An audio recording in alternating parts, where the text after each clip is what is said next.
আসসালামু আলাইকুম বন্ধুরা, তোমরা সবাই কেমন আছো? আশা করি তোমরা সবাই ভালো আছো। আলহামদুলিল্লাহ আমিও ভালো আছি। আমার চ্যানেলে তোমাদের সবাইকে স্বাগত জানিয়ে শুরু করছি নতুন ভিডিও সকাল থেকে। তো এখন গিয়েছিলাম কলে, এই তো এক কলসি পানি নিয়ে যাচ্ছি। আর আকাশটা মেঘলা করে আছে, তো মনে হচ্ছে না অন্ধকার হয়ে আছে। তো ঘর দুয়ারগুলো আগে ঝাঁট দিয়ে নিয়েছি, ঘর, বারান্দা, তারপরে রান্নাঘর, উঠোন। তো ওগুলো আর দেখানো হলো না। তো কলে পানি এনে তারপরে এই তো রান্নাঘরে চলে এসেছি, চুলোটাকে লাতা দিয়ে নিচ্ছি।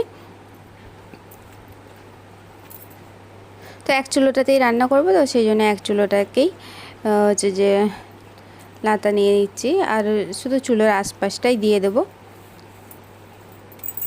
এখন তো বর্ষাকাল, চারিদিকে যেন ভিজা হয়ে আছে, আর আমার রান্নাঘরের সামনেই তো পুকুর, সেই জন্য না ভিজা একদম রসা রসা মতো হয়ে থাকে। তো পুরো রান্নাঘরটা, এই জন্যে আমি রান্নাঘরটা লাতা দিতে পারি না। তো যাই হোক, যেদিনকে কটকটে একটু বেশি বেশি করে রোদ বার হবে সেদিনকে ভাবছি দিয়ে দেবো।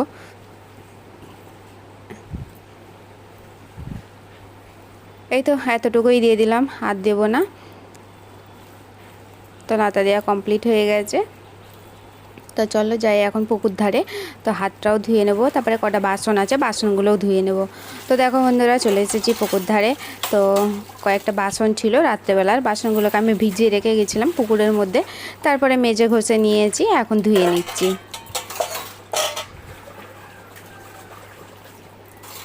তো চলো বন্ধুরা, পুরো ভিডিওটা দেখতে থাকো প্রথম থেকে শেষ পর্যন্ত। আশা করছি তোমাদের কাছে ভালো লাগবে। ভালো লাগলে লাইক কমেন্ট শেয়ার করবে, আর আমার চ্যানেলে নতুন হয়ে থাকলে প্লিজ সাবস্ক্রাইব করে আমার পাশে থাকবে নতুন বন্ধু হয়ে।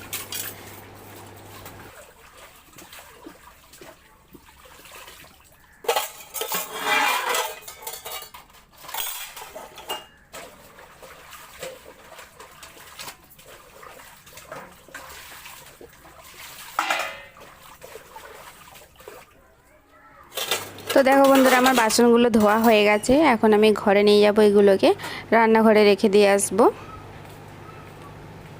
তো তারপরে যাব রান্নাঘরে। তো ওই রান্নাঘরে রেখে দিয়ে এলাম বাসনগুলোকে, তারপরে এই তো এই রান্নাঘরে চলে এসেছি, মাটির রান্নাঘরে। তো চুলোটাকে জ্বেলে নিয়েছি দেখো। তো চুলোটাকে আগে ভালো করে কাঠ দিয়ে তারপরে পাতা দিয়ে জ্বেলে নিয়েছি। তো এবারে ভালোভাবে আগুন জ্বলে গেছে। তো চুলোটা ভালোভাবে জ্বলে গেছে। এবারে দেখো ভাতের হাঁড়িটা বসিয়ে দিচ্ছি, ভাত বসাবো। তো হাঁড়িটাকে ভালো করে বসিয়ে নিয়ে গরম করে নিয়েছি, গরম করার পরেই তো পানি দিয়ে দিচ্ছি কলসি দিয়ে। তো পরিমাণ মতো পানি দিয়ে দেবো, ভাতে যতটা পানি লাগে। পানিটা গরম হয়ে গেলে তারপরে চাল তুলে দেবো। চালটাও ধুয়ে নিয়ে চলে এসেছি একবারে। তো পানিটা এখন গরম হবে, ঢাকনা চাপা দিয়ে রেখে দেবো। তারপরে যখন গরম হয়ে যাবে তারপরে চালটা তুলে নেব। আর বাজার নিয়ে চলে এসেছে, বাজারে গিয়েছিল। তো বাজার থেকে শাক সবজি নিয়ে এসছে, আর এর মধ্যে আমাদের নাস্তা করাও হয়ে গেছে। সকালবেলায় চা খেয়ে নিয়ে তারপরেতে রান্না করতে আসার আগেতে আমরা নাস্তা করে নিয়েছি। নাস্তা করে নিয়ে তারপরে এসেছি এই তো রান্না করতে। তো আজকে শাক নিয়ে এসছে, তারপরেতে কলা, পেঁপে এসব নিয়ে এসছে। আজকে পেঁপের ঝোল করব, তারপরে শাক ভাজা হবে। কাঁচকলা আছে আর পেঁপে আছে। কাঁচকলাগুলো না খুব সুন্দর, একদম টাটকা কলা। এগুলো হচ্ছে যে দেশি কলা। একটা কলা পাওয়া যায় জানো তো, কীরকম একটা মোটা ধরনের, সেই কলাগুলো ঝোল করলে না একটু ভালো লাগে না। এই কলাটা খুব ভালো।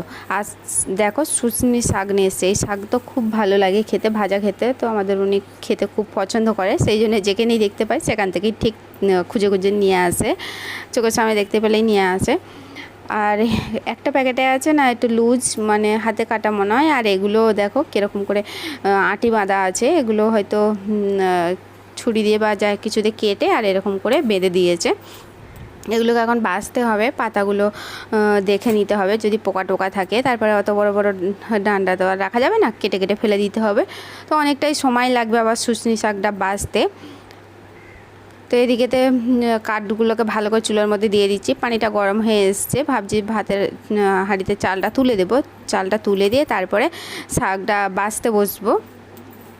আর অনেকটাই তো শাক আছে, হচ্ছে যে ওই যে একটা প্লাস্টিকে দেখো এতটুকু আছে, তারপরে আবার 3টে না 4টে বান্ডিল আছে। অনেকটাই সময় লাগবে শাকটা বাছতে। তো চলো আমি শাকটা বাছতে শুরু করি। আর আজকে চুলোটা না খুব সুন্দর জ্বলছে, জানো তো। সকাল সকাল হচ্ছে যে চুলোটা জ্বেলে নিয়েছি, আর আগের দিনে তো রান্না করেছিলাম, কাঠগুলো সব হচ্ছে যে চুলার মধ্যে তুলে রেখে দিয়েছিলাম, তো সেই জন্য চুলো মানে কাঠগুলো খুব সুন্দরভাবে জ্বলছে। আর বর্ষার সময় তো চুলোটা তেমন ভালোভাবে জ্বলতে চায় না, একটু করে জ্বলে আবার নিভে যায়। আর আজকে খুব সুন্দরভাবেই জ্বলছে সকাল থেকে। তো দেখো বন্ধুরা, আমি শাকটা বাছতে শুরু করে দিয়েছি।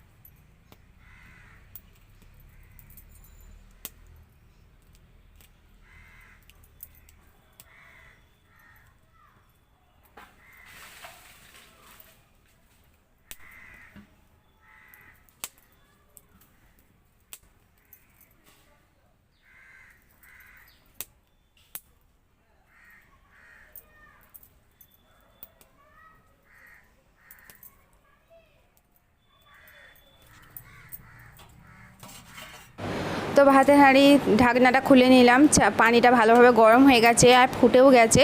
তো এখন চালটা তুলে দিচ্ছি। তো সব চালটা আস্তে আস্তে নামিয়ে নেব, তা নাহলে আবার হাঁড়ির আশপাশে তো পড়ে যেতে পারে, সেই জন্য।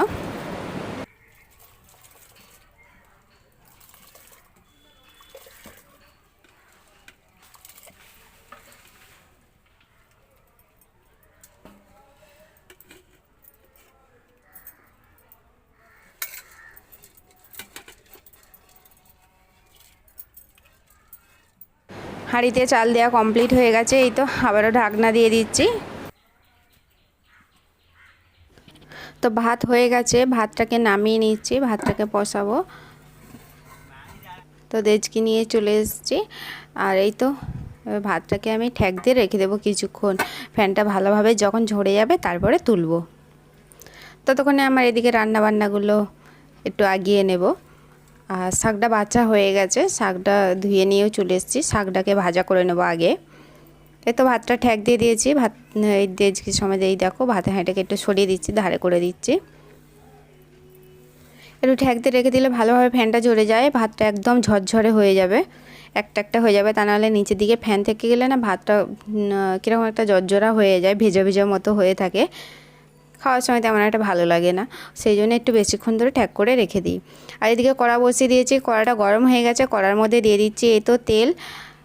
তো শাকটাকে আগে ভাজা করে নেবো, তারপরে পেঁপের ঝোল করব জিরে আর সর্ষে বাটা দিয়ে, ওটা সেজে তরকারি করব, মানে সব কিছু মশলা বাটা ঝাল মশলা দিয়ে। আর ওই পেঁপের ঝোলটা করব। আর পেঁপের ঝোলের মধ্যে তেমন একটা হলুদ, তারপরে লঙ্কা গুঁড়ো, তেল, পেঁয়াজ এগুলো বেশি দিই না, একদম সামান্য অল্প অল্প করে দিই, যেহেতু ঝোলের তরকারি করব সেই জন্য। আর এই দেখো এইদিকে শাকটা তুলে দিচ্ছি কড়ার মধ্যে, প্রথমে পেঁয়াজ দিয়েছি, তারপরে রসুন দিয়েছি, তারপরে একটু শুকনো লঙ্কা দিয়েছি, শুকনো লঙ্কা গোটা নেই, মানে ভেজে গুঁড়ো করে রেখে দিয়েছিলাম, তো সেটাই একটু দিয়ে দিলাম। তো এদিকে মাছ নিয়ে এসেছিলো, এই মাছটা কী নাম আমি জানি না, মাছটা বেছে ধুয়ে নিয়েছি। আর এই তো এইটুকু মাছ নিয়েছি ভাজা করবার জন্য, আর বাদবাকি মাছগুলো ওদের জন্য রেখে দিয়েছি, মানে আমাদের বিড়ালদের জন্য। আর এই মাছ কটা আমি ভেজে নিচ্ছি, আর শাকটা তো বসিয়ে দিয়েছি, আর পেঁপেটা হচ্ছে যে মশলা মাখিয়ে দেখতেই পেয়েছো রেডি করে রেখে দিয়েছি। আর এই তো মাছটা ভাজা হয়ে গেলে ওটাকে আবার বসিয়ে দেব, সিটি মারবো, দিলেই হয়ে যাবে। আর মাছটা ততক্ষণে আমি ভেজে নিই, ঝাল মশলা মাখিয়ে নিয়েছি মাছের মধ্যে। তো রান্নাবান্না কমপ্লিট হয়ে গেছে, এই দেখো শাক ভাজা, পেঁপের ঝোল আর মাছ ভাজা। মাছটা উল্টাতে গিয়ে না ভেঙে গেছে একটু একটু করে। যাই হোক, আমরা খেতে শুরু করে দিয়েছি, আর ওনার তো খাওয়া হয়ে গেছে, তারপরে আমি খেতে বসলাম, কারণ সবাইকে খেতে দিতে হলো। তারপরে আমি খেতে বসেছি। এই তো এই আজকে দুপুরের মেনু হয়েছে। তো খাওয়া দাওয়ার পরে আমরা বিকালবেলা একটা জায়গায় যাব। তো এখন সন্ধ্যা হয়ে গেছে, বিকালবেলা বার হব বলে বিকালে সব পানি চলে এসেছিলো, সেই জন্য বার হতে পারিনি। তো সন্ধ্যাবেলায় বার হয়েছি, আমরা এসেছি বাটা মোড়। তো মল্লিক বাজারে একটু দরকার ছিল, তো সেই জন্য এসছি, একটু ঘোরাঘুরিও হলো, তারপরে একটু নাস্তা পানিও করে নিয়েছি, এসে একটুখানি খেয়েছিলাম। তারপরেতে এখন একটু দাঁড়িয়ে আছি, তারপরে ভিতরে ঢুকবো, মল্লিক বাজারের ভিতরে ঢুকবো, মার্কেটের ভিতরে। এখানে তো সমস্ত কিছুই পাওয়া যায়। আর কত লোক এখানেতে, যত বাইক দেখতে পাচ্ছ এখানে দাঁড়িয়ে আছে, পুরো বাইক যত আছে এত লোক আছে এর ভিতরে। তো আমার মোবাইলে চার্জ ছিল না বলে সেই জন্য তোমরা দেখতে পাওনি আর কি। তো চিকেন কাটলেট নিয়েছিলাম 1 প্লেট, আর চিকেন পকোড়া ছিল না, চিকেন ক্রিসপি ফ্রাই ছিল, যা কিছু একটা ছিল, 2 প্লেট নিয়েছিলাম। তো ওটা খাওয়া দাওয়া করে তারপরে আমরা ভিতরে ঢুকেছি। এই দেখো মার্কেটের ভিতরে ঢুকেছি, আর প্রচুর দোকান আছে এর ভিতরেতে। নিচের তলায় যেরকম আছে উপর তলাতেও ওই রকমই আছে। তো চলো, আমার কাজ আছে, আমি কাজটাকে আমার মিটিয়ে নিই। সামনেই দোকান আছে, ওই দোকানটাতে আমি যাব, টেলারের দোকানেতে। তো আজকে ভিডিওটা কেমন লাগলো অবশ্যই কমেন্ট করে জানাবে। ভালো লাগলে লাইক কমেন্ট শেয়ার করবে। আমার চ্যানেলে নতুন হয়ে থাকলে প্লিজ সাবস্ক্রাইব করে আমার পাশে থাকবে নতুন বন্ধু হয়ে। চলো, দেখা হবে নতুন কোনো ভিডিওর সঙ্গে। এখানেই আমি আজকের ভিডিওটা শেষ করে দিচ্ছি। তোমরা সবাই ভালো থাকো, সুস্থ থাকো, সাবধানে থাকো। আল্লাহ হাফেজ।